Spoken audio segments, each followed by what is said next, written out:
आप सभी मीडिया में हमारे जितने भी भाई लोग हैं, जितने भी हमारे दोस्त हैं, जितने भी हसास लोग हैं,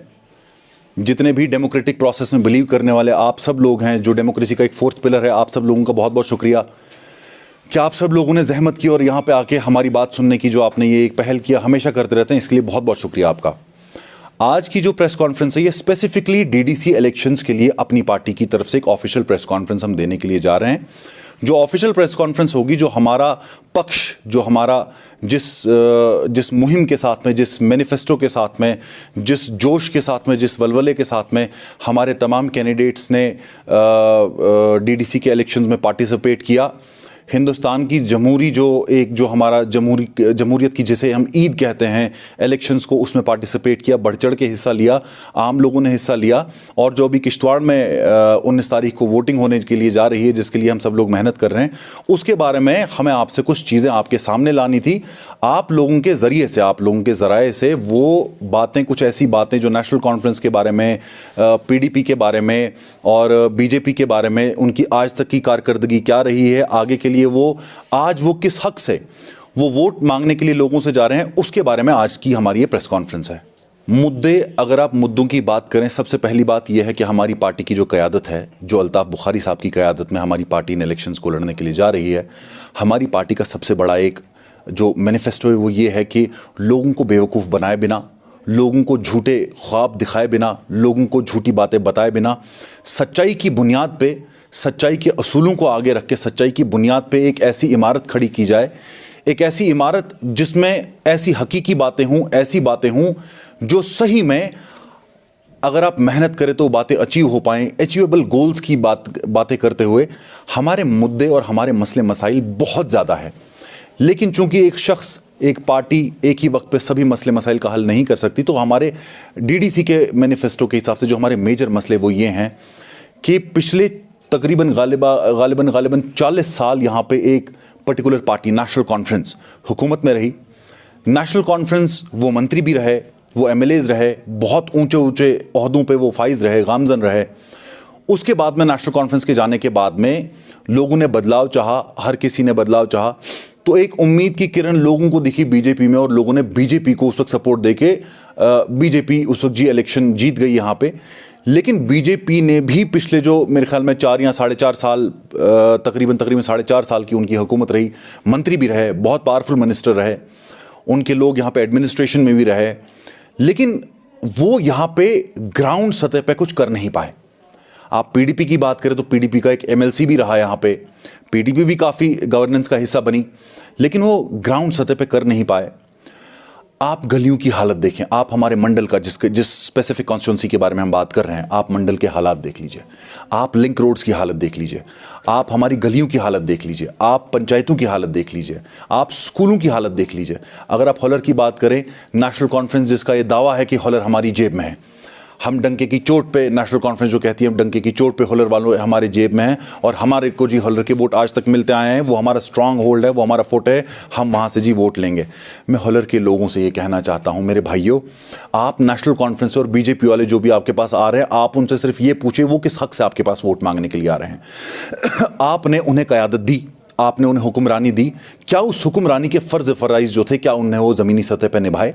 अगर उन्हें निभाए होते तो आज वहाँ पे गलियों की हालत ऐसी नहीं होती, स्कूलों की हालत ऐसी नहीं होती। जो गरीब है वो और ज़्यादा गरीब होता जा रहा है, जो अमीर है वो उससे भी ज़्यादा अमीर होता जा रहा है। उनने एक जाबराना निज़ाम यहाँ पे कायम किया, जाबराना निज़ाम इनने ऐसा कायम किया कि किसी गरीब की, इनने सभी गरीबों की आवाज़ को दबा दिया, अमीरों की आवाज़ को और ज़्यादा एम्पलीफाई किया, और जो गरीब था वो गरीब होता रहा, जो अमीर है वो अमीर होता रहा। आप नेशनल कॉन्फ्रेंस और बीजेपी को अगर देखें, मैं तो ये तक मैं वसूख से ये भी कहना चाह रहा हूँ कि मुझे तो कभी कभी ये लगता है कि इन दोनों की मैच फिक्सिंग चल रही है। आप मुझे बताइए कि सजाद साहब ने या तनवीर साहब ने आज तक उनने कब खुल के, मेरा एक सवाल है उनसे कि उनने खुल के आज तक जो मिसमैनेजमेंट थी बीजेपी की, जो यहाँ पे बीजेपी का जो एमएलए था, जो उसकी मिसमैनेजमेंट थी यहाँ पे, उनने आज तक उसके खिलाफ कब प्रोटेस्ट किए, उनने आज तक उसके खिलाफ कब आवाज़ उठाई? आप आम जवानों के मसले ले लीजिए, आम जवानों को पावर प्रोजेक्ट्स हमारे पास यहाँ पे आए थे, हमें उम्मीद थी कि पावर प्रोजेक्ट्स में हमारे आम जवानों को नौकरियाँ मिलेंगी,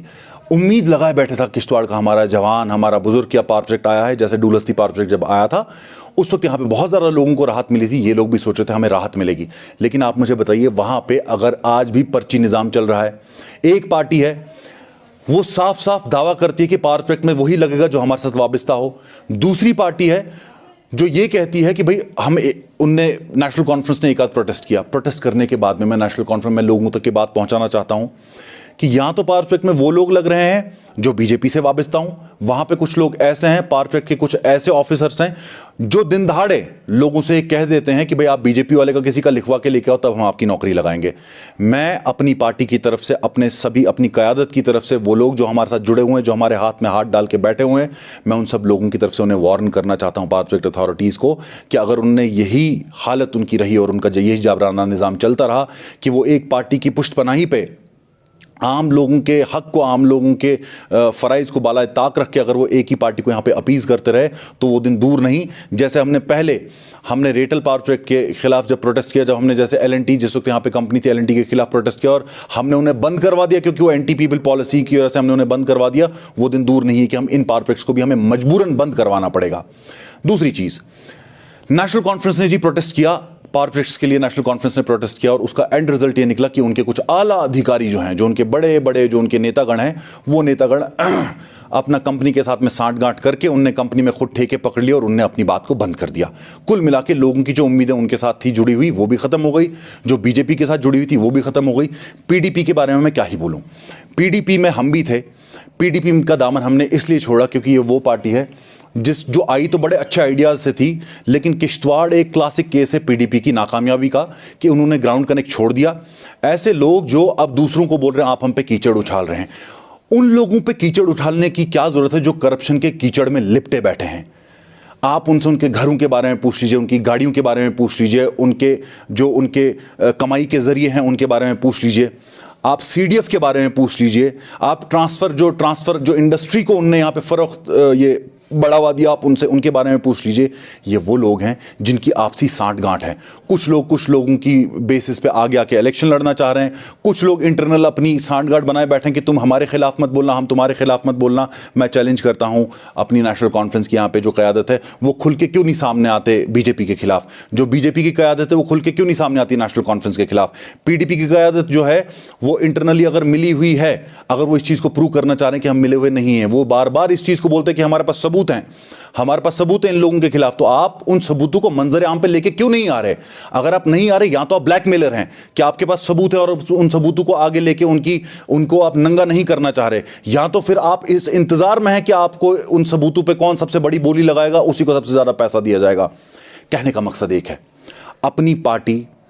ये जितनी भी सेट आइडियोलॉजीज जम्मू कश्मीर में थी, ये वो आइडियोलॉजीज थी जिन आइडियोलॉजियों ने जम्मू कश्मीर के कॉज को बहुत ज़्यादा नुकसान पहुंचाया, जम्मू कश्मीर के आम जवानों को नुकसान पहुंचाया, बुजुर्गों को नुकसान पहुंचाया, माताओं बहनों को नुकसान पहुंचाया, हमारी इकॉनमी को नुकसान पहुंचाया, हमारे अमन को नुकसान पहुंचाया, और सबसे बड़ी बात किश्तवाड़ की मिसाल ले लीजिए, हमारे भाईचारे को नुकसान पहुंचाया।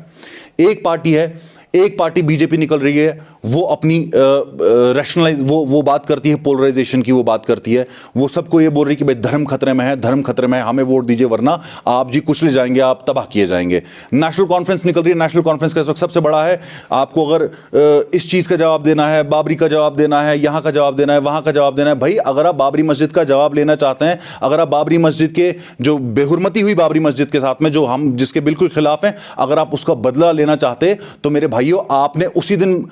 उसी दिन उनकी सरकार को छोड़ दिया होता जिस दिन उन्होंने बाबरी मस्जिद गिरे। आप उसके बाद में उनके साथ सरकार में नहीं आते, आप इंटरनली उनके साथ सांठ-गांठ करके बैठे हुए हैं, आप बाहर रहने के लिए उनके साथ सांठ-गांठ करके बैठे हुए हैं। जहां पे आपको पब्लिक आपको बाहर निकलने के लिए बोल रही है, वहां पे आप कोविड का बहाना और अपना अंदर बैठने का बहाना लगा के अंदर बैठ रहे हैं। ये सब लोगों को बेवकूफ बनाने की साजिश कर रहे हैं। किश्तवाड़ में ना दीन खतरे में है, ना किश्तवाड़ में धर्म खतरे में है। किश्तवाड़ में अगर खतरे में है तो वो लोग खतरे में हैं जिनने आज तक धर्म और दीन की राजनीति करके लोगों को बेवकूफ बनाया, वो लोग खतरे में हैं जिनने आज तक अपने घर भरे, वो लोग खतरे में हैं जिनने आज तक सिर्फ और सिर्फ अपने लोगों को आम लोगों को इस्तेमाल करके अपने जाती पॉलिटिकल मुफाद के लिए आगे किया।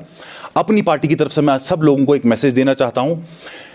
और खासकर इन सियासी जमातों को मैं मैसेज देना चाहता हूं कि आप लोग सुधर जाइए, आप सुधर जाइए। आपका जो काम है, जो लोगों ने आपको काम दिया हुआ है, आप उस काम को बखूबी निभाइए, वरना वो दिन दूर नहीं कि हम आपकी करप्शंस को, हम आपके जो डाके हैं, हम उनको नंगा करके, आपको नंगा करके आपकी असली सूरत, आपकी घिरौनी सूरत पब्लिक के सामने हम ले आएंगे। अपनी पार्टी की तरफ से सब लोगों को यह मैसेज देना चाहता हूं कि आपकी अपनी जमात है, ये वो जमात है जो बड़ी बड़ी बातों में बिलीव नहीं करती, जो लफ्फाजियों पे बिलीव नहीं करती, जो बड़े बड़े वादे नहीं आपसे करेगी। हमारे कुछ बेसिक मसले हैं। हमारा मसला ये है कि हमने स्टेटहुड का वादा किया है। हम ये बात बोल रहे हैं कि भाई 370 और 35 से जुडिशियल मसला है, वो जुडिशरी डिसाइड करेगी, हम बिल्कुल उसके साथ में, और हम दुआ गो हैं कि भाई हमारा 35 और 370 वापस आ जाए। उसके साथ में ही हम जमीनों के तहफ़्फ़ुज़ की बात कर रहे हैं, हम आम गरीबों की बात कर रहे हैं। अपनी पार्टी की तरफ से मैं सब लोगों को अपने हाथ जोड़ के अपील करता हूं कि जो लोग आपके पास वोट मांगने के लिए आते हैं, आप उनसे पूछें कि आपको किस बिना पे वोट दें। हमारा कैंडिडेट जो है वो आपके पास पैसे के दम पे वोट मांगने के लिए नहीं आ रहा। हमारा कैंडिडेट पैसा खर्चा करके, जैसे बाकी लोग बोल रहे भाई हम पैसा फेंकेंगे वोट लेंगे, हम पैसे के दम पे आपसे वोट नहीं ले पाएंगे, क्योंकि सब लोग गरीब हैं, सब लोग ईमानदार हैं। हम आपसे इल्तिजा करते हैं, हमें काम की बेसिस पे आप हमें ये पूछे कि हमने आज तक आपके लिए कौन कौन से काम किए। हमारे यहाँ पे जितने भी हमारे लीडर हैं, हमारे बड़े भाई हैं यहाँ पे, हमारे बुजुर्ग यहाँ पे जितने भी बैठे हुए हैं, सब लोग ऐसे लोग हैं जो सियासत से इतने टाइम से जुड़े हैं। हमारे महेंद्र जी हैं, हमारे गुलकाक हैं, हमारे शाह साहब हैं यहाँ पे, जो सब लोग सियासत से जुड़े हुए हैं इतने टाइम से, जिनने अपनी उम्र सर्फ कर दी लोगों के काम में। ये सब लोग ऐसे लोग हैं जिनको आप रात दिन कभी भी अपने काम के लिए इस्तेमाल कर सकते हैं। आप अपनी पार्टी के हाथ में हाथ मिला के हमारे कैंडिडेट जनाब लतीफ़ साहब को कामयाब कीजिए और इंशाअल्लाह किश्तवाड़ को तरक्की और तामीर के रास्ते पे गामजन कीजिए।